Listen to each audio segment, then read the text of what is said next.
বিশ্ব নবী একদিন রাতের বেলা বের হলেন, মরুভূমির পথ দিয়ে হাঁটতেছেন। আল্লাহর নবী আমার চিন্তা করলেন, আমার ওমর আবু বকর তো আমার কাছে এসে অনেক ইবাদতের কথা বলে, আমার ওমর আবু বকর রাতের বেলা কি করে আমি জানবো। নবীজি আমার দেখার জন্য রাতের বেলা গোয়েন্দা হলেন, পুলিশ বাহিনী হলেন। মরুভূমির পথ দিয়ে হাঁটতে হাঁটতে নবীজি আমার ওমরের বাড়ির কাছে যখন পৌঁছিয়ে গিয়েছে, তাকিয়ে দেখে খলিফাতুল মুসলিমিন হযরত ওমর তাহাজ্জুদের নামাজ আদায় করে সূরা রহমান তেলাওয়াত করতেছে।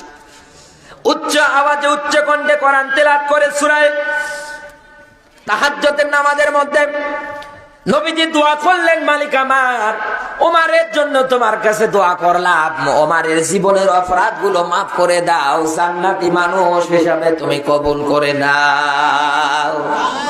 নবীজি এবার চলে গেলেন আবু বকরের বাড়িতে। হযরত আবু বকর সুললিত কণ্ঠে আস্তে আস্তে করে কোরআনে কারীম থেকে সূরা ইয়াসিন তেলাওয়াত করতেছে। নবীজি ওমর আবু বকর উভয়ের জন্য দোয়া করলেন। এবার মসজিদে নববীতে প্রবেশ করলেন। হযরতে বিলাল ফজরের আযান যখন দিয়ে দিলেন, নামাজ শেষ, আল্লাহর নবী আমার ডাক দিয়ে বললেন, ওমর আবু বকর বসো, তোমাদের সঙ্গে আমার পার্সোনাল কথা আছে। যখন এই বসেছে, নবীজি ডাক দিয়ে বলে, ওমর রে, রাতের বেলা বাড়িতে গেলাম, গিয়ে দেখলাম তুমি জোরে জোরে কোরআন পড়ো। আবু বকর আস্তে আস্তে পড়ে।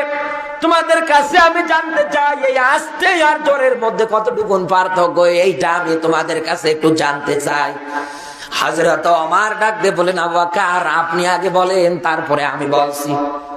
হযরত আবু বকর ডাক দিয়ে বলে, নবী আমার আল্লাহ তো এমন আল্লাহ, মানুষের অন্তরের মধ্যে যেটা আছে দুনিয়ার কেউ না জানুক, জানে কে? অন্তরের মধ্যে কাউকে যদি কালার করারও ধান্দা থাকে, কাউকে যদি আপনি মারারও প্ল্যান করেন, দুনিয়ার মা বাপ মানুষ না জানলেও আমার আল্লাহর জানতে বাকি নেই। হযরত আবু বকর ডাকতে বলেন, আলিমুম বিযাতিস সুদূর, আমার আল্লাহ তো মানুষের অন্তরের খবর জানে, অন্তর্যামী। এই জন্য আমি আস্তে আস্তে কোরআন পড়তেছিলাম, আস্তে বললেও শুনবে, জোরে বললেও শুনবে, অসুবিধা নেই। হযরত ওমর ডাক দিয়ে বলেন, নবী আমার আবু বকর মাত্র বলেছে একটা কারণ, আমি বলবো দুইটা। এক নম্বরে কোরআনে কারীম আমি জোরে জোরে পড়তেছিলাম, এই কারণে কোরআনের তিলাওয়াত যত দূর পর্যন্ত যায় শয়তান থাকতে পারে না, পালিয়ে যায়। এজন্য আপনি ব্যাখ্যা দেখবেন পৃথিবীর ময়দানে, কোরআনের ব্যাখ্যা হলে পরে, কোরআনের আলোচনা হলে পরে, কোরআনের তিলাওয়াত হলে পরে, শয়তান মার্কা মানুষ যারা আছে, দুর্নীতি যারা করে, চিটারি যারা করে, বাটপারি যারা করে, একটাও টিকতে পারে না, সব গাছের পাতার মতো ঝরে ঝরে পড়ে যায়। ঠিক। দুই নম্বরে ওমর ডাক দিয়ে বলে, নবী আমার আমি জোরে জোরে কোরআন পড়ার পিছনে কারণ আপনার মাঝে আমি বলছি, কোরআনে কারীম জানিয়েছে, ইয়া আইয়ুহাল্লাযীনা আমানু কু আনফুসাকুম ওয়া আহলিকুম নার। বলেন আল্লাহু আকবার। সূরা তাহরীম 66 নম্বর সূরা 28 নম্বর পারা, প্রথম নাম্বার রুকুর 6 নম্বর আয়াতে আল্লাহ তাআলা সুন্দর করে ব্যাখ্যাটা উঠিয়ে ধরেছে। আল্লাহ তাআলা বলেন, ঈমানদার যারা দাবি করো তোমাদেরকে বলছি, ঈমানদার যারা দাবি করো তোমাদেরকে বলছি, এই পৃথিবীর ময়দানে নিজে জাহান্নামের আগুন থেকে বাঁচো, অধীনস্থ যারা আছে এদেরকেও জাহান্নামের আগুন থেকে বাঁচাও। হযরত ওমর ডাক দিয়ে বলে, নবী আমার আমি কোরআন জোরে পড়ার পিছনে কারণ একটাই, আমার আহাল অধীনস্থ যারা আছে একটারও যেন ফজরের নামাজ কাজা না হয়। কারণ আমার কোরআনের ব্যাখ্যা জানা আছে, আমি যদি এদের নামাজের দিকে আহ্বান না করি, ইসলাম মানার ব্যাপারে যদি আমি আহ্বান না করি, কিয়ামতের কঠিন ময়দানে এদের জোড়া পায়ের লাথি খেয়ে আমার জাহান্নামে দেওয়া লাগবে।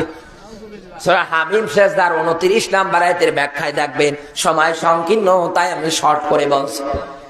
এই জন্য মেয়ে, আপনার স্ত্রী, আপনার ছেলে, অধীনস্থ যারা আছে সবাইকে আপনি কোরআনের দাওয়াতটা পৌঁছে দেবেন, কোরআন বিধানের মানার ব্যাপারে আগ্রহ করবেন। মহিলা মা বোন যারা আছেন কখনো স্বামীর উপরে লানত দেবেন না। 2 নম্বরে কখনো আপনি স্বামীর অবাধ্য হবেন না। এই দুইটা কাজ যদি কোনো নারী করে ফেলে, ইহকালও শেষ ওর পরকালও শেষ। কারণ বিশ্বাস করেন দুনিয়ার ময়দানে কোরআনের হক কথা যখন আপনি প্রচার করতে যাবেন, যুগে যুগে আপনার উপরে 3টা বাধা, 3টা বিপত্তি আসবে। পারলে খাতা কলমে লিখে নেন। 1 নম্বরে হকের পথে চলতে গেলে আপনার উপরে বাধা আসবে, আপনাকে জেলখানায় নেবে। 2 নম্বরে আপনাকে হত্যা করার পরিকল্পনা করবে। 3 নম্বরে বলবে এদেশে থাকার দরকার নেই, পেয়ারা পাকিস্তানে চলে যান। এইরকম আজ বাংলাদেশে বলে না? আপনাকে রাগ করেন, ঘুমাচ্ছেন? আমার কথা বোঝা যায়? কেউ আবার কালকে সকালে বদনাম করিয়েন না, বদনাম করলে আপনার লস। কারণ আমি স্পষ্ট কথা বলছি, যদি ভুল হয় আমারে বলেন যে হুজুর এই দিক দিয়ে ভুল হচ্ছে, কিন্তু এরপরে আপনি বদনাম করবেন, আমার নামে উল্টা পাল্টা কথা বলবেন, তা হবে না। যা বলার এখন আছে এই মুহূর্তে বলেন। আমার বন্ধুরা, ব্যাখ্যায় ছিলাম দুনিয়ার ময়দানে যারাই মানুষদেরকে অন্ধকারের পথ থেকে আলোর দিকে সাড়া দিতে যায়, অন্ধকারের পথ থেকে আলোর পথে নিয়ে যেতে চেয়েছে, ইতিহাস তালাশ করে দেখেন তাদের ঠিকানাগুলো আজকে কারাগার। কি অপরাধ করেছিল আমাদের আমির হামদান? কি অপরাধ করেছিল? 50 বছর যেই লোকটা কোরআনের খেদমত করেছে, আল্লামা দেলোয়ার হোসেন সাইদি। কি অপরাধ করেছিল মামুনুল হক, যাদেরকে আজকে তোমরা মিথ্যা মামলা দিয়ে উল্টা পাল্টা রায় দিয়ে কারাগার পর্যন্ত নিয়ে গেলে। জাতি আজও বুঝতে পারে না কি তাদের অপরাধ, তাদের এতটুকুন অপরাধ। লিতুখরি জান্নাসা মিনাল যুলুমাতি ইলান নূর, বলেন আল্লাহু আকবার। ওরা তো চেয়েছিল জিন্দা মানুষ যারা আছে তাদেরকে অন্ধকারের পথ থেকে আলোর পথে নিয়ে যাওয়ার জন্য, আলোর পথ দেখানোর জন্য। পুরো বক্তব্য শুনবেন, একটা আউল ফাউল কোনো কথা পাবেন না। যা বলে কোরআন দিয়ে, রেফারেন্স দিয়ে, দলিল দিয়ে দিয়ে কথা বলেছিল। কত মানুষ শিরিক ছেড়ে দিয়েছে, বিদআত ছেড়ে দিয়েছে, দুর্নীতি ছেড়ে দিয়েছে। কত মানুষ তার জবান আর অন্তরটা এক করে ফেলেছে। এই মানুষগুলো আজ কারাগারের মধ্যে পড়ে পড়ে চোখের পানি ফেলাচ্ছে, আর আপনি ঘরে বসে বসে শুধু আপনি তসবিহ টেপেন। একবার তসবিহ টিপলে 34 কোটি সওয়াব। তোর বাটাম আল্লাহ আগে ফাটাবে। কোরআনের আয়াত কি পড়িসনি? রব্বানা আখরিজনা মিন হাযিহিল ক্বরিয়াতিজ যালিমি আহলিহা। আল্লাহ তাআলাকে কত বিদ্যাবান নারী পুরুষগুলো কেঁদে কেঁদে গভীর রজনীতে ডাক দিয়ে বলে, মালিক আমার একজন বন্ধু পাঠাও, একজন সাহায্যকারী পাঠাও, যারা আসার পরে আমাদেরকে জালেমের এই জুলুম নামক বিধান থেকে, জালেমের এই জেলখানা থেকে আমাদেরকে হেফাজত করবে। তারা কেঁদে কেঁদে কতবার যে মোনাজাত করে আমার আল্লাহর কাছে দোয়া করে তার কোনো ঠিক নেই। আর আপনি একাধারে ধান্দাবাদ, আপনি তসবিহ নিয়ে পড়ে আছেন। বিশ্ব নবী জানিয়েছে পুরো মুসলিম হচ্ছে একটা দেহের মতো। এই হাতের আঙ্গুলে আমি ব্যথা পেলে আমার যেমন মাথা থেকে শুরু করে পায়ের আঙ্গুল পর্যন্ত যা আছে সব জায়গার মধ্যে যেমন আমি টের পেয়ে যাব, বিশ্ব নবী জানিয়েছে পুরো মুসলিম উম্মাহ হচ্ছে এইরকম একটা দেহের মতো। আজ দিনের কথা প্রচার করতে গিয়ে একজন মার খায়, কারাগারের মধ্যে পড়ে থাকে, আর কত মানুষ আছে দেখবেন তারা একাধারে মিষ্টি বিতরণ করে। তোর জানা নেই এইরকম দিন তো তোর কাছে আসতে পারে। দিন কিন্তু এটাই শেষ না, দিন আবার আসবে।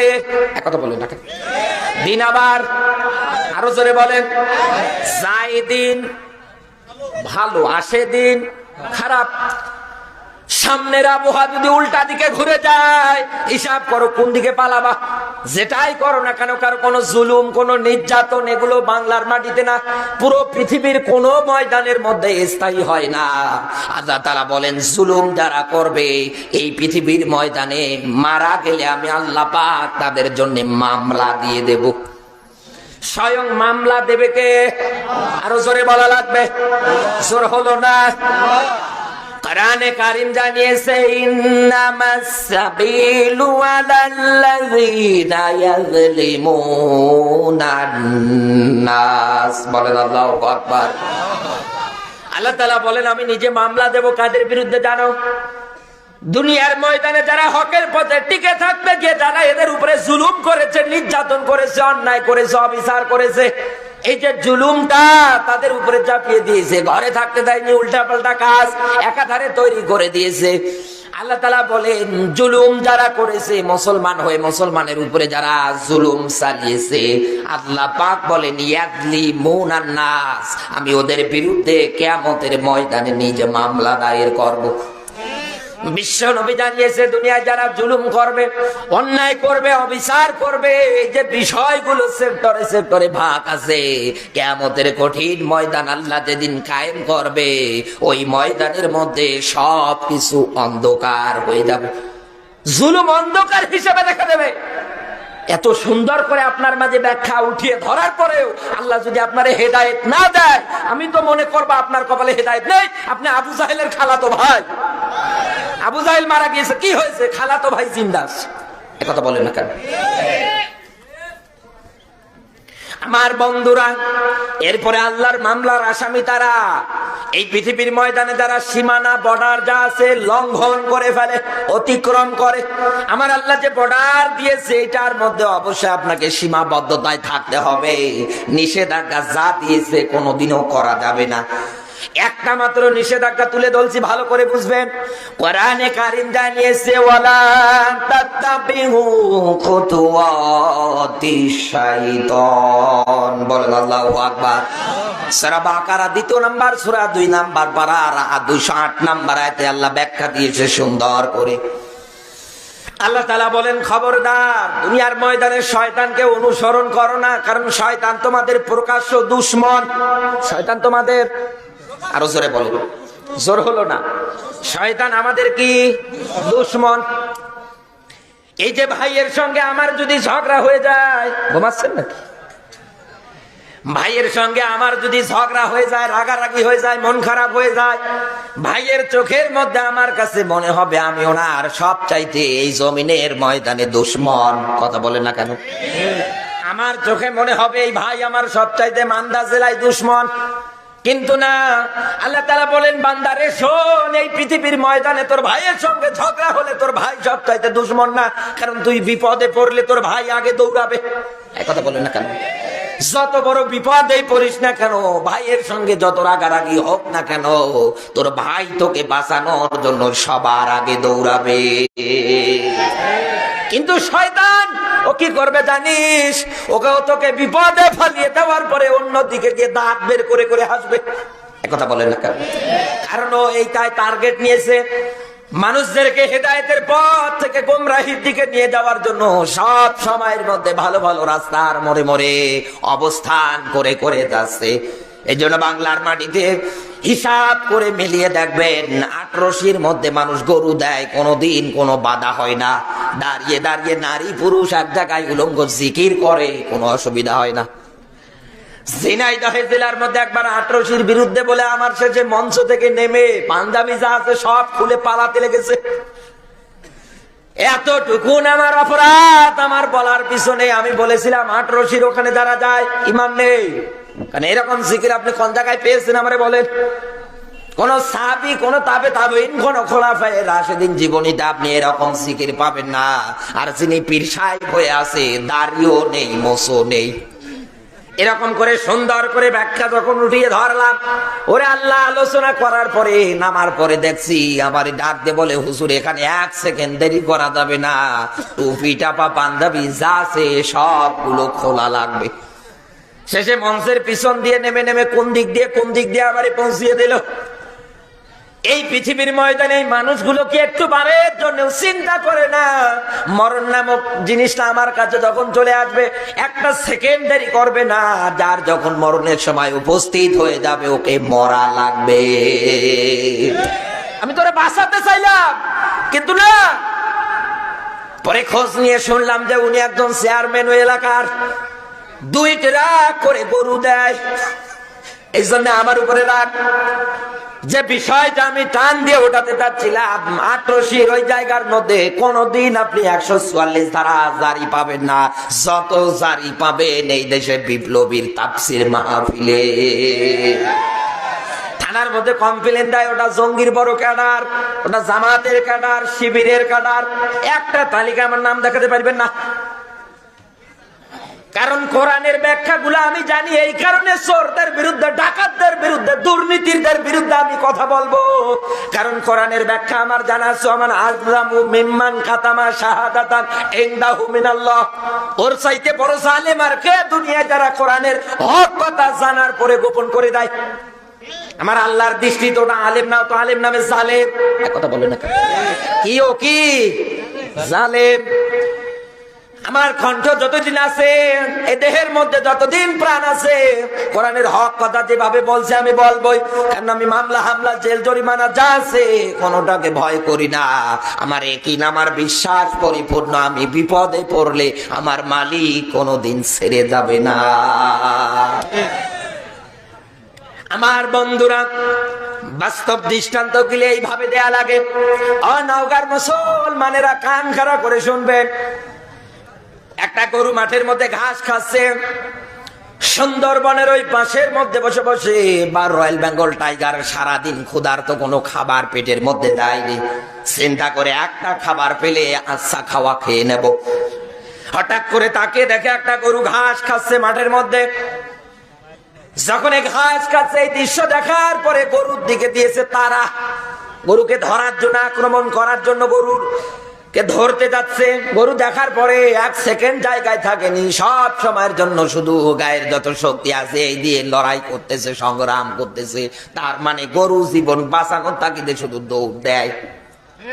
কিছু দূর যাওয়ার পরে বড় একটা কাদাময় জায়গা, ওই জায়গার মধ্যে গরু লাফ দিয়েছে নিজেকে সেভ করার জন্য, আত্মরক্ষা করার জন্য, বাঁচার জন্য। যখন এই কাদার মধ্যে পড়ে গিয়েছে, নড়তেও পারে না, সরতেও পারে না। রয়্যাল বেঙ্গল টাইগার আসার পরে দাঁত বের করে হাসি, নাক দিয়ে বলে, বেটা তো দৌড়ানোর বর্ডার সীমানা যা আছে সব শেষ, এবার পালাবি কোন জায়গায়? গরু চিন্তা করে যে না, কখনো আমি নিরাশ হব না, কারণ আমার একজন মালিক আছে। রয়্যাল বেঙ্গল টাইগার ধরার জন্য যখন গরুকে আক্রমণ করার জন্য, যখন অ্যাটাক করার জন্য প্রস্তুতি নিচ্ছে, গরুকে লক্ষ্য করে মেপে দিয়ে এত সেন্টিমিটার লাফ দিলে আমি পরে ওর কাছে গিয়ে বসতে পারবো। কিন্তু না, লক্ষ্যবস্তু ভেদ করে গরু এক জায়গায়, রয়্যাল বেঙ্গল টাইগার এই জায়গায়। গরু এবার নিজের আচ্ছা তারে হাসা আরম্ভ করে দিস। বাঘ ডাক দিয়ে বলে, বেটা হাসো কুল্লা। বলতে, হাসতি তো এই কারণে, তোর অবস্থা কি হবে চিন্তা কর। বলছে, বেটা আমি এমনিও টাইগার, অমনিও টাইগার, মানুষ আমার হুঙ্কার শুনলে ভয় পায়। বলে, ফতোয়ার দরকার নেই আর তোর, তুই আকাশের দিকে তাকিয়ে দেখ। এই যে বেলাটা আছে, সূর্যটা আছে, গড়তে গড়তে অস্তমিত হয়ে যাচ্ছে। একটু পরে আমার মালিক আমাক মাঠের মধ্যে খোদার জন্য আসবে।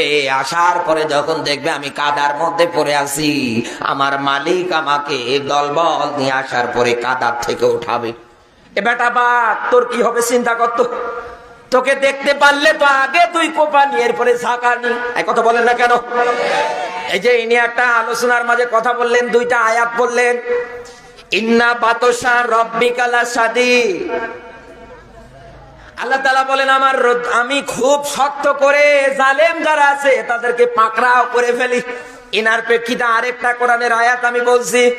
আল্লাহ পাক বলেন, ফামাহিলিল কাফিরিনা আমহিলুহুম রুয়াইদা। সূরা তারিকের শেষের 17 নম্বর আয়াত। আল্লাহ তাআলা বলেন, আজ দুনিয়ার ময়দানে যাই করো না, কাফের বেঈমান যারা আছে যেটাই করো না কেন, আমি তোমাদেরকে তো অবকাশ দেই, ছাড় দেই, কর কত করবি কর। যেই দিন ধরবো বাপ বলার সময় দেব না। এক কথা বলেন না, এত মোশন দেখায়, এত ক্ষমতা দেখায়, কোন জায়গায় চলে না, সব হুজুরদের কাছে। মসজিদের ইমাম সাহেব চোখের দিকে তাকিয়ে চিন্তা করে, আল্লাহ আর বলা যাবে না।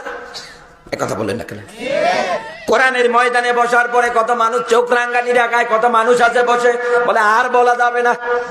বিশ্বাস করেন, এই পৃথিবীর ময়দানে যে যতটুকুন জানেন, এই পৃথিবীর ময়দানে মানুষদেরকে ইসলামের পথে, কোরআনের পথে নেওয়ার জন্য সব সময় হক কথা উঠানো লাগবে। হক কথা যতদিন আপনি বলতে শুরু করে দেবেন, দেখবেন আপনার অন্তরের মধ্যে আমার আল্লাহ বাদ দিয়ার কারো ভয় থাকবে না। আপনার ভরসা হবে শুধু কার উপরে? আরো জোরে। হযরতে ইউনূস আলাইহিস সালাতু ওয়াস সালাম দিনের দাওয়াত যখন দেয়া আরম্ভ করে দিলেন, জাতির লোকেরা তাকে দিনের দাওয়াত পাওয়ার পরে তার মুখের মধ্যে যখন থুথু নিক্ষেপ করে দিয়ে দিলেন, হযরতে ইউনূস আলাইহিস সালাতু ওয়াস সালাম আশ্চর্য হয়ে গেলেন, অপমান সহ্য করতে না পেরে একটা নগরী থেকে আরেকটা নগরীতে তিনি চলে যাওয়ার জন্য সিদ্ধান্ত নিয়ে নিলেন। লম্বা ঘটনা সংক্ষেপ করে বলছি, মাছের পেটের ভিতরে যখন তিনি চলে গেলেন, ইবনে কাসিরের মধ্যে ব্যাখ্যা এসেছে, ইউনূস আলাইহিস সালাম আমার আল্লাহকে ডাক দিয়ে বলে, মালিক আমার, আমি এমন একটা জায়গায় মসজিদ বানিয়েছি ইবাদতের জন্য, আমার মন বলে না তোমার আর কোনো বান্দা এই জায়গায় এসে তোমার সিজদা দিতে পারবে। কি বিশ্বাস, কি চিন্তা দেখেন, তিনটা অন্ধকারের কবলে, রাতের অন্ধকার, পানির নিচের অন্ধকার, মাছের পেটের ভিতরের অন্ধকার, তারপরেও বিশ্বাস আছে কার উপরে? এইরকম বিশ্বাস দরকার। আজ আমাদের এরকম বিশ্বাস নেই। আমরা তো সবাই জান্নাত চাই নাকি জাহান্নামে যেতে চাই? আরো জোরে বলেন। জান্নাত পেতে চাই না? জান্নাত যদি পেতে চান, কোন বাতিল তাগুতি শক্তিকে কোন সময়ের জন্য ভয় করা চলবে না। ভয় হবে শুধু আমার আল্লাহ। কারণ আমার আল্লাহর ভয় যত আপনার অন্তরের মধ্যে নেবে, ইন্না আকরামাকুম ইনদাল্লাহি আতকাকুম, আল্লাহ তাআলা বলেন আমার কাছে ওই লোকটাই তো শ্রেষ্ঠ যার অন্তরের মধ্যে আমার আল্লাহর ভয় সবচেয়ে বেশি। আপনার কোনো ভয় নেই, কোনো চিন্তা নেই, লাইন ছাড়া আসবো, আল্লাহর উপরে কোনো ভরসা নেই, বিপদ আপদ যেটাই আসুক না কেন। আমার বন্ধুরা, তিনটা অন্ধকারে থাকার পরে একাধারে 40টা দিন ওই জায়গার মধ্যে অবস্থান করেছে, কখনো কিন্তু নিরাশ হয়ে যায়নি। যত বড় বিপদে পড়ুক না কেন আমার আল্লাহ পাক তাকে কিন্তু হেফাজত করেছে। আজকের বিজ্ঞান জানিয়েছে, কোন মানুষ যদি একাধারে একটা অন্ধকারের মধ্যে, অন্ধকার একটা ঘরের মধ্যে লাইট মাইট যা আছে অন্ধকার করে আবদ্ধ করে এই লোকটাকে যদি আটকিয়ে দেওয়া যায়, 3 দিন 7 দিন পরে আপনি যখন লোকটারে বের করবেন, এই লোকটা রাগের মতো ওই রকম করে চোখে দেখতে পারবে না। আমার বন্ধুরা, ইউনূস আলাইহিস সালাম মাছের পেটের মধ্যে 40টা দিন অবস্থান করেছিলেন। আল্লাহ পাক হযরত ইউনূস আলাইহিস সালামকে ওই বিপদ থেকে মুক্তি দিয়েছিলেন। তিনি কর্মসূচি জীবনে নিয়েছিলেন 3টা। কয়টা? আরো জোরে বলো। এই 3টা কর্মসূচি আজ আমরা এখান থেকে শিক্ষা নিয়ে বাড়ি যাব। এই পৃথিবীর ময়দানে আপনি যত বড় পাপী হন না কেন, যত জুলুম অন্যায় অবিচার মানুষদের উপরে করেন না কেন, আমার আল্লাহর পথে আপনি, ইসলামের পথে আপনার মন মানসিকতা তৈরি করেন, আপনি ইসলামের পথে, কোরআনের পথে ফিরে আসবেন। এই 3টা টেন্ডেন্সি তৈরি করেন। আপনাকে 3টা নিয়ম শেখাচ্ছি। 1 নম্বরে, হযরত ইউনূস নবী যখন মাছের পেটের ভিতরে পড়ে গেলেন, চিন্তা করলেন আমি তো আমার রবের হুকুমটারে অমান্য করে আজকে এই জায়গায়, সঙ্গে সঙ্গে আমার আল্লাহকে ডাক দিয়ে বলে, মালিক আমার, আমি তো আমার নফসের উপরে জুলুম করে ফেলেছি, অন্যায় করে ফেলেছি, অবিচার করে ফেলেছি। এই আয়াত থেকে একটা লক্ষ্য পাওয়া যায়, ইউনূস নবী ওই জায়গার মধ্যে যাওয়ার পরে তার জীবনের ভুলগুলো আমার আল্লাহর কাছে স্বীকার করতেছে। আমি ভুল করেছি, নবী হয়ে আল্লাহর কাছে অপরাধ স্বীকার করে। কি এমন নাট বল্টু ট্যাবলেট আপনি হয়েছেন, আপনি ভুল স্বীকার করেন না, আপনি মাথা নত করেন না? কি হয়েছেন আপনি? যদি বলেন যে মাথা নত করেন, ভুল স্বীকার করেন, বলে হুজুর আমার একটা প্রেস্টিজ আছে, মরার পরে জাহান্নামে গেলে প্রেস্টিজ থাকবে? আরো জোরে বলেন। আজ তো কয়েকটা মানুষের সামনে হয়তো আপনার বিচার হবে, কিয়ামতের ময়দানে আল্লাহ পাক বিচার করবে হাজার হাজার মানুষের সামনে। ওই দিন কি হবে? তোমার মা জানতে পারবে, তোমার বাবা জানতে পারবে, পুরো পৃথিবীর মানুষগুলো জানতে পারবে এটা চোর ছিল, এটা চিটার ছিল, এটা বাটপার ছিল, এটা দুর্নীতিবাজ ছিল। ওই দিন কিন্তু বাঁচার মতো, পালানোর মতো কোনো রাস্তা থাকবে না। আজও আমাদের ওই কর্মসূচি নেওয়া লাগবে। বিপদ যতই আসুক না কেন, আমরা পৃথিবীর ময়দানে বিপদে পড়লে আপনি বুঝবেন আল্লাহ পাক আপনাকে মাঝে মাঝে পরীক্ষা করতেছে। এই জন্য সঙ্গে সঙ্গে নিজের জীবনের ভুলগুলো আমার আল্লাহর কাছে আপনি স্বীকার করতে শুরু করবেন। 2 নম্বরে, ভুলের জন্য অনুশোচনা করবেন। নিজের আত্মাটাকে সব সময়ের জন্য আত্ম আলোচনার মধ্যে রাখবেন, আল্লাহ আমি এটা কেন করলাম, আল্লাহ আমি এটা কেন করলাম। 3 নম্বরে, পণ প্রতিজ্ঞা তৈরি করা লাগবে, কিয়ামতের আগ পর্যন্ত দুনিয়ায় যতদিন বেঁচে থাকবো কোনোদিন আমি এই কর্মসূচি, এই কাজগুলোর ধারবর্তী নিকটবর্তীও হব না। এই 3টা নিয়ম মেনটেন করে আমার আল্লাহর কাছে, ইসলামের কাছে ফিরে আসেন, কোরআনের কাছে ফিরে আসেন। কোরআন তো এসেছে জিন্দা মানুষ যারা আছে এদেরকে অন্ধকারের পথ থেকে আলোর পথে নিয়ে যাওয়ার জন্য, ভালোর পথে নিয়ে যাওয়ার জন্য। কথা বলেন না? এখন আপনাকে বলার পরেও আপনি যদি ঘাড় তেরা করে চলেন, উল্টা পাল্টা কাজ করেন, কোনো কিছু করার নেই। কারণ হেদায়েত রাসূলের হাতেও ছিল না। নবীজিকে আল্লাহ জানিয়েছেন, হ্যাঁ নবী, আপনাকে তো আমি শুধু দিনের একজন কর্মী করে পাঠিয়েছি, মুজাহিদ করে পাঠিয়েছি, আপনি আমার দিনের পথে কামলা দেন, শ্রম দেন, এটা দেওয়ার দায়িত্ব আপনার। দিনের বিজয় দেওয়ার দায়িত্ব আমি আল্লাহ। দিনের বিজয় দেবে কে? আরো জোরে বলে। এজন্য আমাদের শ্রম দিতে হবে। এই শ্রমটাই অনেকে দিতে চায় না। এই শ্রমের কথা বললেই কত মানুষ মন খারাপ করে, উল্টা পাল্টা ধারণা করে। আমার ভাইরা, যে বিষয়টা আমি আপনার মাঝে টান দিয়ে নিয়ে আসলাম, এতক্ষণ যাবত চিল্লা পাল্লা করতেছি এই কারণে আপনার জবান আর অন্তরটা আপনি এক করেন, নতুবা মরার সময় বেঈমান হয়ে মারা যাবেন। আব্দুল্লাহ ইবনে উবাই যেদিন মারা গেলেন, সন্তান আব্দুল্লাহর কাছে ওসিয়াত করে ডাক দিয়ে বলে, বাবা আমার, আমি যেদিন মারা যাব নবীজির কাছে গিয়ে বলবা আমি দুইটা চাওয়া তার প্রতি। এক নম্বরে মারা গেলে জানাজার নামাজটা এসে যেন নিজে পড়ায়। দুই নম্বরে কাফনের কাপড় দুনিয়ার কোন হাট বাজারের যেন না দেয়, কাফনের কাপড়টা যেন নবীজির জুব্বা মোবারক হয়ে যায়। সন্তান বাবার ওসিয়াত মতো কথা মতো নবীজির কাছে আসলেন, ডাক দিয়ে বলে, নবী আমার, আমার সালাম আপনি গ্রহণ করবেন। নবীজি ডাক দিয়ে বললেন, ঠিক আছে, কোথায় তোমার বাড়ি, কোথায় তোমার ঘর? ডাক দিয়ে বলে, ইয়া রাসূলুল্লাহ, আমি আপনার প্রাণপ্রিয় সাহাবী আব্দুল্লাহ ইবনে উবাইয়ের সন্তান আব্দুল্লাহ। নবীজি শুধু জবান দিয়ে বলেছিলেন আমার আল্লাহর কাছে দুইটা নাম প্রিয়, এক নম্বরে আব্দুল্লাহ আর একটা হচ্ছে আব্দুর রহমান। এক দৌড়ে বাড়িতে যাওয়ার পরে এ সন্তানের নাম পর্যন্ত রেখে দিয়েছে আব্দুল্লাহ। রাসূলের একটা কথাটাও শুনেছে, কিন্তু আজ আপনি আপনার জীবনের দিকে তাকালে কই রাসূলকে আপনি ওইভাবে অনুসরণ করতে পারেন না, কোন দিক দিয়ে আপনি পারেন না। আমার বন্ধুরা, বিশ্ব নবী ডাক দিয়ে বলেন, কি হয়েছে? বলছে, আমার বাবা দুনিয়ায় আর বেঁচে নেই, মারা যাওয়ার সময় ওসিয়াত এই দুইটা করে গিয়েছে আপনার কাছে, আপনি জলদি করে আমার বাবার জানাজা পড়াতে আসবেন, কাফনের কাপড় আপনার জুব্বা দিয়ে দেন। বিশ্ব নবী সঙ্গে সঙ্গে ডাক দিয়ে বললেন, ঠিক আছে, অসুবিধা নেই।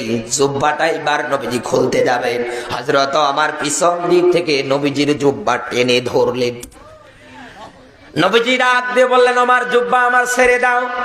কোরআনে কারিমের মধ্যে আল্লাহ পাক হযরত ওমরের একক সিদ্ধান্তের বিষয়ে আল্লাহ পাক অনেক জায়গার মধ্যে কোরআনের আয়াত নাযিল করে দিয়েছে। তার ভিতরে সূরা তাওবার ৮০-৮৪ দুইটা আয়াত এই বিষয়ে আছে। আল্লাহ পাক নবীজিকে ডাক দিয়ে বলে, নবী আমার, খবরদার আপনি এর জানাজা পড়াবেন না, এর কবরের পাশে দাঁড়াবেন না, এর জন্য দোয়া করবেন না। একবার কেন, দুইবার কেন, ৭০ বারেরও অধিকে যদি দোয়া করেন তারপরেও কোনোদিনও কাছে আসবে না। তাহলে আজ দুনিয়ার দিকে মেলান, চোখের সামনে সুদ খেতে খেতে মারা গেল, দুর্নীতি করতে করতে মারা গেল, নিরপরাধ আলেমদের গলার মধ্যে ফাঁসির দড়িয়ে লটকিয়ে দুনিয়া থেকে বিদায় করে দিল। এরা যখন মারা যায় ১৪-১৫ জায়গায় জানাজার নামাজ অনুষ্ঠিত হয়ে যায়। মগবাজারে একবার, ৮ দিনে একবার, কথা বলে না কেন? কত জায়গার মধ্যে একাধারে জানাজা প্রতিষ্ঠিত করেছেন, জানাজার নামাজ করেন, বিশ্বাস করেন। একবার কেন, ১৪ বার কেন, ১০০ বার কেন, ১০০০ বারও যদি জানাজা পড়েন, যেই লোকটা ইসলামের কথা, কোরআনের কথা সহ্য করতে পারে না, ওর জন্য জানাজা দিলেও যা, না দিলেও তা, কোনো লাভ নেই। এই জন্য আমি আপনার প্রতি আহ্বান করব, যে যার পজিশনে আছেন, যে যার অবস্থায় আছেন, ধান্দা একটাই তৈরি করবেন, পৃথিবীর ময়দানে আল্লাহর জমিনে আল্লাহর দ্বীনটাকে কেমন করে প্রতিষ্ঠিত করা যায়। এই জন্য আমাদের মন মানসিকতা, মুখ আর অন্তর যা আছে সবগুলো আল্লাহ যেন এক করে দেয়। জোরে বলুন আমিন, আরো জোরে বলেন আমিন। নবীজির প্রতি দরুদ মানবতার মুক্তির মডেল, মানবতার মহান আদর্শ, মানবতার শিক্ষক নবী কুরশিরমণি মুহাম্মদুর রাসূলুল্লাহ সাল্লাল্লাহু আলাইহি ওয়াসাল্লাম। জবান ছেড়ে কোরআনের সোনালী আয়াত আমার সঙ্গে পড়ে না। আউযু বিল্লাহি মিনাশ শাইতানির রাজিম। বিসমিল্লাহির রহমানির রহিম।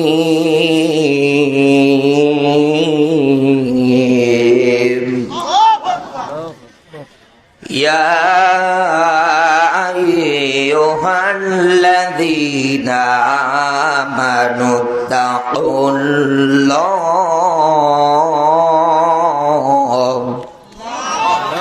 ওয়া কুনু মা'আস সাদিকিন।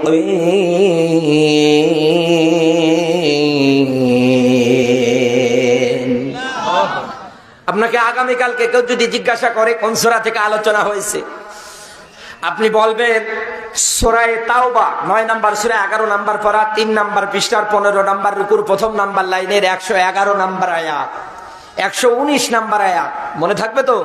সূরা তাওবা 119 নম্বর আয়াত। আমরা একটা মাত্র আয়াতে কারিমা তেলাওয়াত করেছি, 12টার মধ্যে ইনশাআল্লাহ শেষ করে দেব। আমার বন্ধুরা, আয়াতের মধ্যে আল্লাহ কি ব্যাখ্যা দিয়েছে এইটা আবার গবেষণা করে বের করা দরকার। আল্লাহ তাআলা বলেন, ওহে যারা ঈমানদারের দাবি করো, তোমাদেরকে বলছি আমি আল্লাহকে তোমরা ভয় করো। কথা কার? আল্লাহ। এখানে আয়াতের দিকে তাকাবেন, ইয়া আইয়ুহাল্লাযীনা আমানুত্তাকুল্লাহ। আল্লাহ তাআলা কি জানে না যে আমার ঈমানদার যারা আছে ওরা তো আমাকে ভয় করে?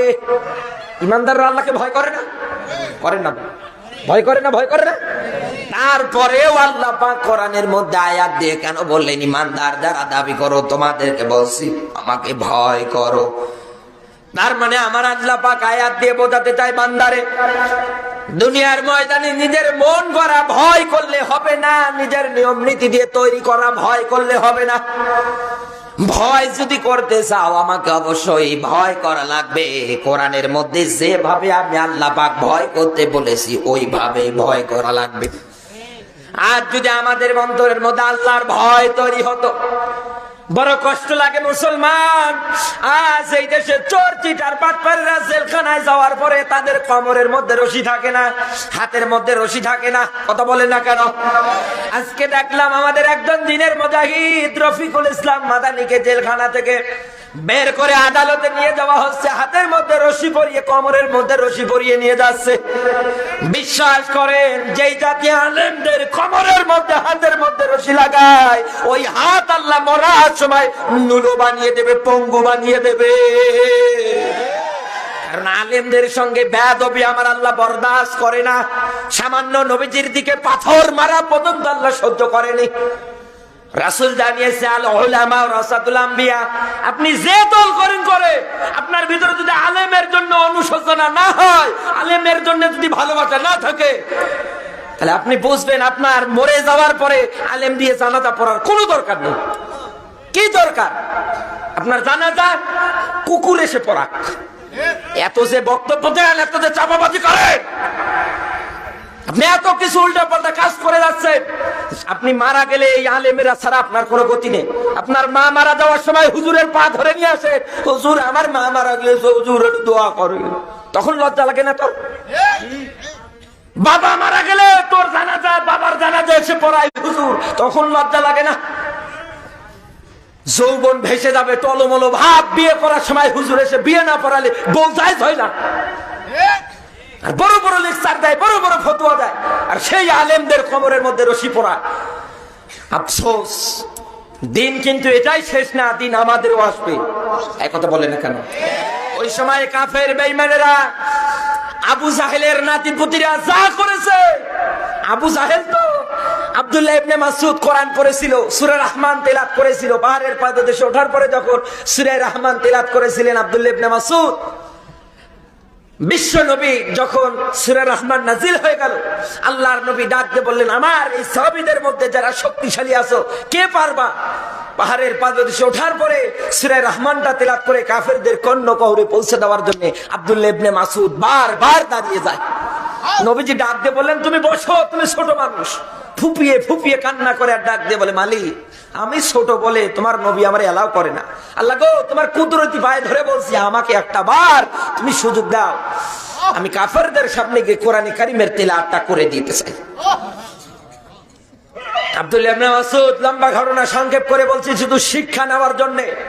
আব্দুল্লাহ ইবনে মাসউদ কোরআনে কারীমের তিলাওয়াত যখন করতে গেলে, এক এক করে হাজার হাজার মানুষ যখন উপবিত হয়ে গেলেন, সমবেত হয়ে গেলেন, আবু জাহেল বুঝতে পেরেছে এই আসমানি ঐশী বাণীর কিতাবের গ্রন্থের তিলাওয়াত।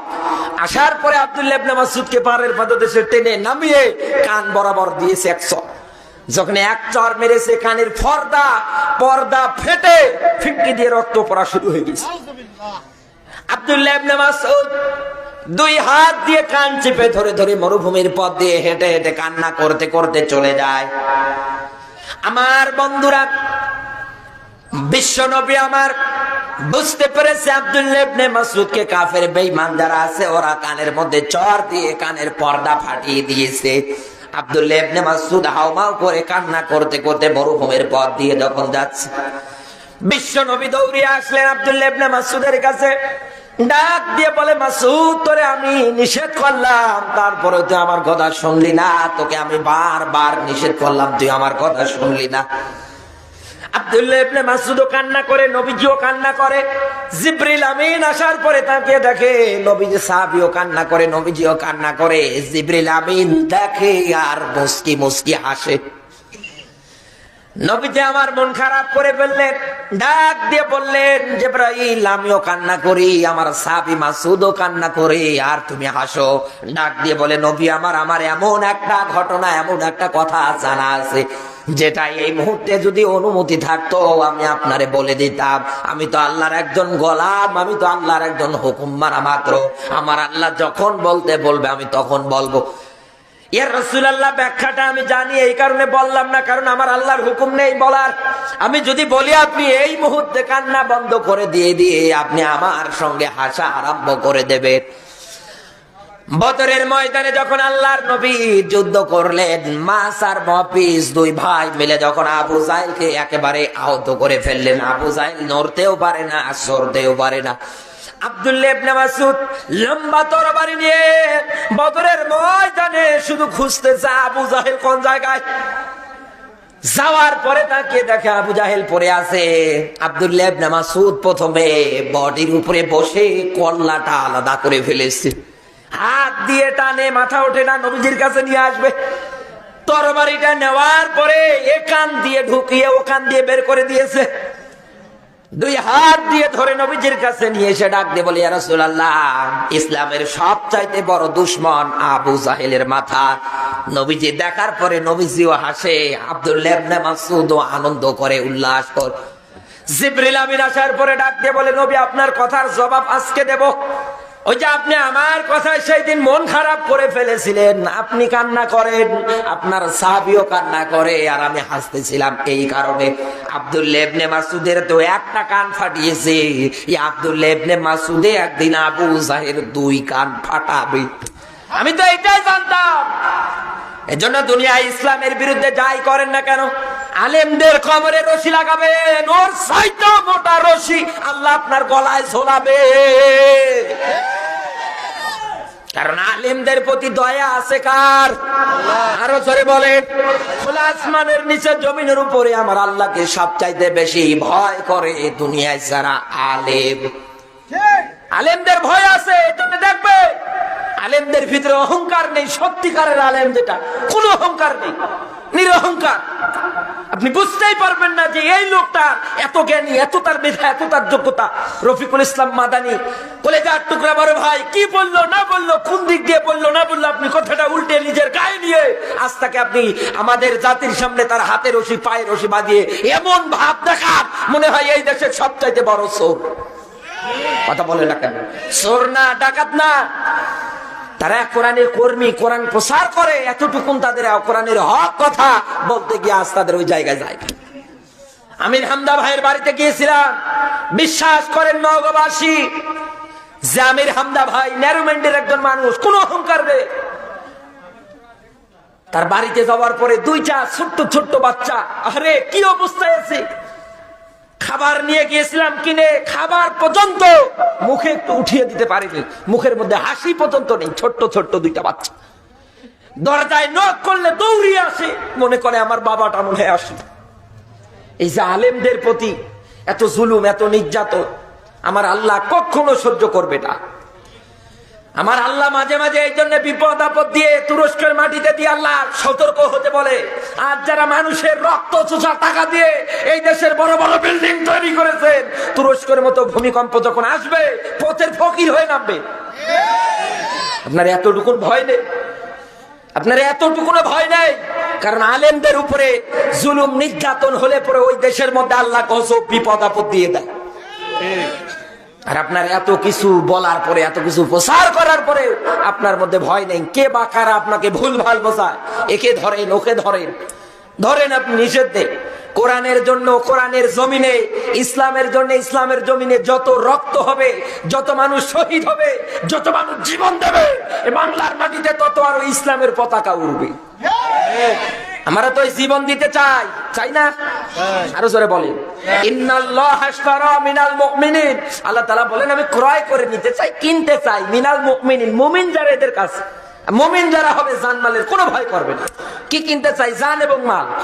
বিআন্না লাহুমুল জান্নাহ, বিনিময়ে আমার জান্নাতটা তাকে আমি দিয়ে দেব। সুবহানাল্লাহ বলতে পারেন না? আমার বন্ধুরা, আল্লাহ তাআলা ডাক দিয়ে বলেন বান্দারে আমাকে ভয় করো। অবশ্যই ভয় করা লাগবে। কেমন? এইটা আমাদের এবার গবেষণা করে বের করা দরকার। আপনারা বিরক্ত হচ্ছেন না তো? বিরক্ত হচ্ছে? আমার আল্লাহকে ভয় করা লাগবে কেমন, এইটা এবার গবেষণা করে বের করা দরকার। এই পৃথিবীর ময়দানে যারাই যে অবস্থানে পড়ে আছেন না কেন, যারাই যে পদের মধ্যে পড়ে থাকেন না কেন, যারাই যে স্থানের মধ্যে পড়ে থাকেন না কেন, ওই জায়গা থেকে আমার আল্লাহকে ভয় করা লাগবে। বিশেষ করে আজ আমাদের যুব সমাজগুলো ধ্বংসের পথে চলে যায়। ও যুবক ভাই, আমি তোমাকে আহ্বান করে বলতে চাই, তাকাও, তোমার মতো একজন যুবক আমি, আমার বয়স বেশি না, ছোট্ট বয়সে আমি কোরআনে কারিমের কথাগুলো বাংলার টেকনাফ থেকে তেতুলিয়া, সুন্দরবন থেকে বান্দরবন, রূপসা থেকে বাতুলিয়া, প্রত্যেকটা জেলার মানুষদের সামনে প্রতি রাত আমি কথা বলি, কোনোদিন 2টা করে। তোমার মতো যুবক একজন আমি, আর তুমি আমার মতো একজন যুবক হওয়ার পরে আজ তোমার হাতের মধ্যে দেখা যায় বিড়ি, তোমার হাতের মধ্যে আজ দেখা যায় ফেন্সিডিলের বোতল, তোমার হাতের মধ্যে দেখা যায় আজ গাঁজা, কত নেশা জাতীয় দ্রব্য আদি তুমি একাধারে সেবন করে যাচ্ছ। যুবক ভাই, আমি তোমাকে বলছি জীবনটা নষ্ট করে দিও না, কারণ যৌবন বয়সের ইবাদত আমার আল্লাহ সবচাইতে বেশি কবুল করে। বিশ্ব নবী জানিয়েছেন কিয়ামতের ময়দানে মানুষগুলো যখন আহ্বান হয়ে যাবে, মানুষগুলো যখন একত্রিত হয়ে যাবে, দাঁড়িয়ে যাবে, তাদের মাথার উপরে কোনো ছায়া থাকবে না, শুধুমাত্র আরশের ছায়া ব্যতীত অন্য কোনো ছায়া থাকবে না। আল্লাহ তাআলা বাছাই করে করে, ছাঁটাই করে করে আরশের নিচে জায়গা দেবে দুনিয়ার ময়দানে যারা আল্লাহকে ভয় করে যৌবন বয়সটা ইবাদতে কাটিয়ে দিয়েছে। এতটুকুনি না, মাছের ভুনা কলিজা দিয়ে পর্যন্ত আল্লাহ খাবার খাওয়াবে। যুবক ভাই যারা আছো, পড়াশোনার মধ্যে যারা আছো, মা বাবা টাকা পয়সা খরচ করে করে হোস্টেলে রেখেছে, বিভিন্ন জায়গার মধ্যে তোমাদেরকে রেখে দিয়েছে পড়াশোনা করার জন্য। চাকরি টেনশন কোনো সময় করবা না, ইসলামের পথে, কোরআনের পথে অবিচল থেকে যাও। আমার আল্লাহর ভয় ভীতিটা অর্জন করে নাও। রিজিকের মালিক আমার আল্লাহ, অবশ্যই তোমার রিজিক আল্লাহ আরো বৃদ্ধি করে দেবে। কোরআনে কারীম জানিয়েছে, ওয়ালাউ আন্না হালাল কুরা আমানু ওয়াত্তাকাউ লাফাতাহনা আলাইহিম ইলাল আখির আয়াত। বলেন আল্লাহু আকবার। সূরা আরাফের 96 নম্বর আয়াত। আল্লাহ তাআলা বলেন, এই পৃথিবীর ময়দানে আমি আল্লাহকে ভয় করবে যারা, এরপরে দুনিয়ায় যারা নেক কাজের আঞ্জাম দেবে, ঈমান যারা আনবে, আল্লাহ পাক বলেন এদের উপরে আমি আল্লাহ খুশি হয়ে আসমান এবং জমিনের মধ্যে যত বরকতের দরজা আছে সবগুলো আমি আল্লাহ পাক এদের জন্য উন্মোচন করে দেব, খুলে দেব।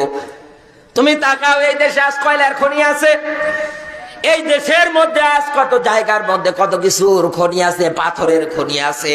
এগুলো তো আমার আল্লাহ পাকের এক বিশেষ রহমত। যখন বের হয় মাত্র কয়েকটা লোক দ্বারা পরিচালিত হয়। মাটির নিচ থেকে কয়লা উত্তোলন করা হয়, পাথর উত্তোলন করা হয়। এখন তুমি খোঁজ নিয়ে দেখো, ওই জায়গার মধ্যে চাকরি নিতে গেলে, বড় অফিসারের পদে যেতে গেলে অবশ্যই যোগ্যতা সম্পূর্ণ হওয়া লাগবে, এরপরে চাকরি হবে। এক কথা বলে না কেন? আল্লাহ তাআলা বলেন, বান্দারে শোন, একটার পর একটা নিয়ামত আমি তোর জন্য জমিনের ময়দানে উন্মোচন করে দেব, খুলে দেব। লাগবে কাজ দুইটা, এক নম্বরে ঈমান, দুই নম্বরে জমিনের ময়দানে আমারে ভয় করা লাগবে। এই ভয় ভীতিগুলো আল্লাহ যেন আমাদের সবাইকে অর্জন করা তৌফিক দেয়। জোরে বলুন আমিন। এর শেষের অংশ আল্লাহ কি দিলেন? ওয়াকুনু মা'আস সাদিকিন। এ বান্দা, দুনিয়ায় যারা সত্যবাদী মানুষ আছে এদের সঙ্গী সাথী হয়ে যাবে। এই পৃথিবীর ময়দানে কাদের সঙ্গী সাথী আপনি হবেন? সূরা নিসার মধ্যে আল্লাহ তাআলা ব্যাখ্যাটা সুন্দর করে দিয়েছে। যত সমত 69 নাম্বার আয়াতে আল্লাহ পাক ব্যাখ্যা দিয়েছে কাদের সঙ্গী সাথী তুমি হবা।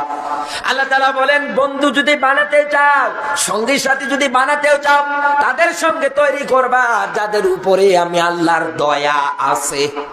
আমার আল্লাহর দয়া কাদের উপরে আছে এইটা আপনাকে খুঁজে বের করা লাগবে।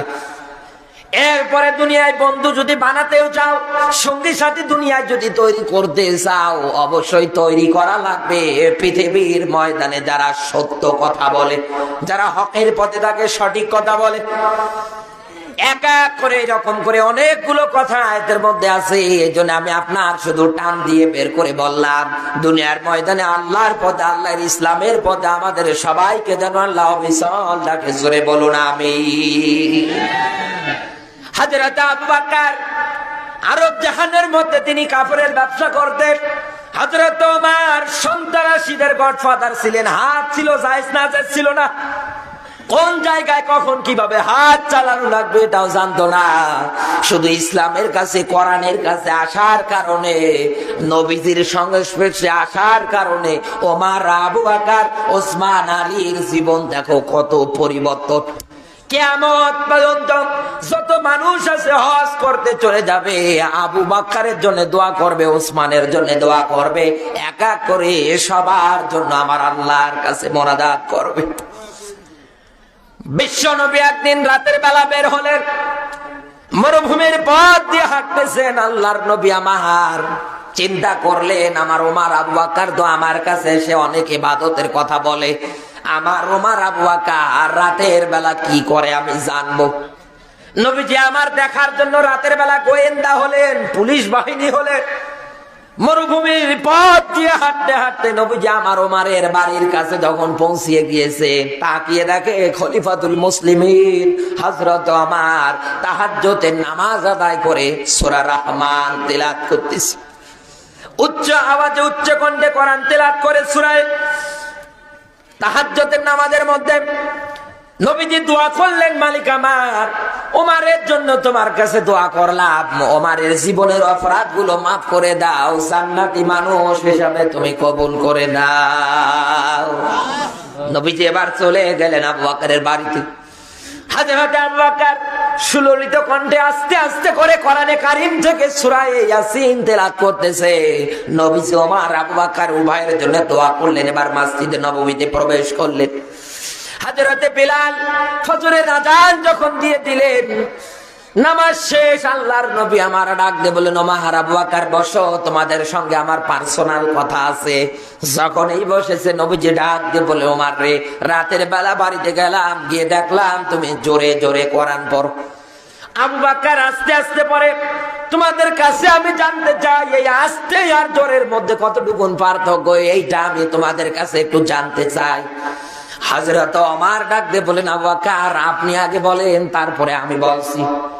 হযরত আবু বকর ডাক দিয়ে বলেন, নবী আমার, আমার আল্লাহ তো এমন আল্লাহ, মানুষের অন্তরের মধ্যে যেটা আছে দুনিয়ার কেউ না জানুক, জানে কে?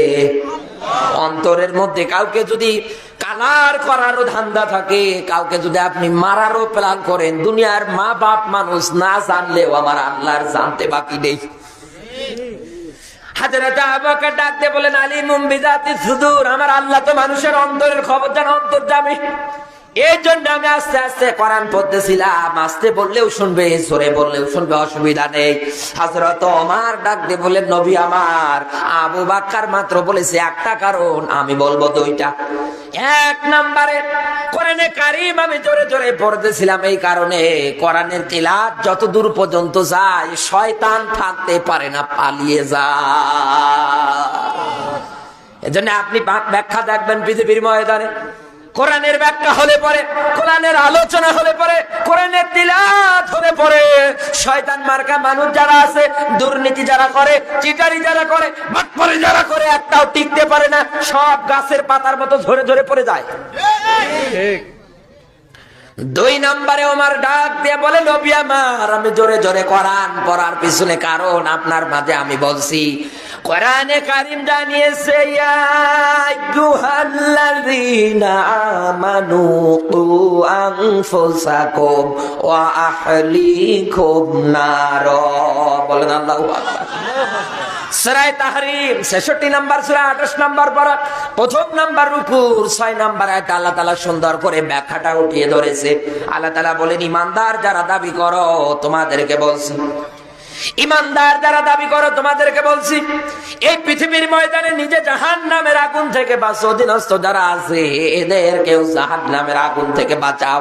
হযরত ওমর ডাক দিয়ে বলে, নবী আমার, আমি কোরআন জোরে পড়ার পিছনে কারণ একটাই, আমার আহাল অধীনস্থ যারা আছে একটারও যেন ফজরের নামাজ কাজা না হয়। কারণ আমার কোরআনের ব্যাখ্যা জানা আছে, আমি যদি এদের নামাজের দিকে আহ্বান না করি, ইসলাম মানার ব্যাপারে যদি আমি আহ্বান না করি, কিয়ামতের কঠিন ময়দানে এদের জোড়া পায়ের লাথি খেয়ে আমার জাহান্নামে দেওয়া লাগবে। সূরা হামিম সিজদার 29 নম্বর আয়াতের ব্যাখ্যায় দেখবেন, সময় সংকীর্ণ তাই আমি শর্ট করে বলছি। এই জন্য মেয়ে, আপনার স্ত্রী, আপনার ছেলে, অধীনস্থ যারা আছে সবাইকে আপনি কোরআনের দাওয়াতটা পৌঁছে দেবেন, কোরআন বিধানের মানার ব্যাপারে আগ্রহ করবেন। মহিলা মা বোন যারা আছেন, কখনো স্বামীর উপরে লানত দেবেন না। 2 নম্বরে কখনো আপনি স্বামীর অবাধ্য হবেন না। এই দুইটা কাজ যদি কোনো নারী করে ফেলে, ইহকালও শেষ ওর পরকালও শেষ। কারণ রাসূল জানিয়েছে নারীরা জাহান্নামে যাবে এই 2 কারণে। কয় কারণ? আরো জোরে বলেন। তাহলে আজকের আলোচনা বাড়িতে নিয়ে যাবেন, বাল্লিগু আন্নি ওয়ালাউ আয়া। যে একটা বিষয় শিখলেন এইটাই প্রচার করেন বউয়ের কাছে, এইটাই প্রচার করেন মেয়ের কাছে, এইটাই প্রচার করেন ছেলের কাছে। মেয়েকে ডাক দিয়ে বলেন, মা তুমি যদি বেপরদায় চলো, আমার রাসূল জানিয়েছে, হুজুরের মুখ থেকে শুনে আসলাম, জাহান্নামে নিয়ে যাবা তুমি 4 জনকে। প্রথমে বড় ভাই, এরপরে আমার, এরপরে মার, এরপরে তোমার স্বামী। নিজে যাবে তো যাবে, আর এরকম 4 জনের নিয়ে যাবে। এই জন্য আলোচনা বাড়িতে নিয়ে যাতে আমরা রাজি আছি, তো আছি। মহিলা মা বোন যারা আছেন, এই পৃথিবীর ময়দানে আপনি 2টা কাজের ধারবর্তী নিকটবর্তী কোনোদিনও হবেন না।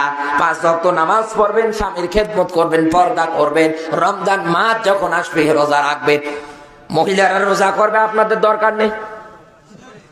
বাংলাদেশে একটা জিনিস সবচেয়ে খারাপ লাগে, রমজান মাসে সারাদিন রোজা থাকে, অসুবিধা নেই, সন্ধ্যা হলে শুধুমাত্র মুখে পানি দিয়ে দোকানে দৌড়। আর কিছু কিছু দোকানও তৈরি করে রেখে দিয়েছে ডিজিটাল কায়দায়, দেখবেন পর্দা ফালিয়ে এক সাইডে বসে সিগারেট টানছে ইটের ভাটার মতো। ও সারাদিন রোজা থাকার তোর কি দরকার ছিল বল আমার? কি টানগো, এ নওগাঁর মানুষ দেয় না, নয়গার মানুষ দেয় না, দেয় কারা? হাত তোলেন তো দেখছি। এই এলাকায় সিগারেট খাওয়া বন্ধ হয়ে গেছে।